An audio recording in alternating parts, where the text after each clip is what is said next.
টাকা দিয়ে কখনো সংসারে সুখ কিনা যায় না। ভিডিওটা দেখেন, বিষয়টা বুঝতে পারবে। তোর বউ আজকে এক পাতিল ভাত ময়লার বালতিতে ফেলাইছে, তোর কষ্টের টাকার কোনো দামই নাই তার কাছে। তোমার মা কেন আমার আলমারি চেক করবে? এই বাসায় কি আমার প্রাইভেসি বলতে কিছু নেই? বাসায় আসতে না আসতে নালিশ শুরু করে দাও, আমার আর ভাল লাগে না এইসব। ধর নবাব যদি ঘুম থেকে উঠে বেলা 12টা বাজে, এটা কি হোটেল?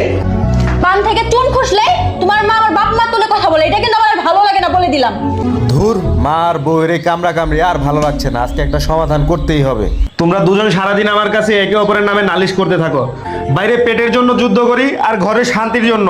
তোমরা দুজনেই আমার আপন, আমি কাকে রেখে কার বিচার করব? আর মা, আমার ছোট বোন যখন বেলা 12টা পর্যন্ত ঘুমায় তখন তুমি বলো আরে মেয়েটা কত ক্লান্ত, আর একটু ঘুমাক। আর বউ যদি বেলা 12টা পর্যন্ত ঘুমায় তখন সেটা অপরাধ হয়ে যায় কেন মা? তুমি বউকে কেন নিজের মেয়ের মতো দেখো না মা?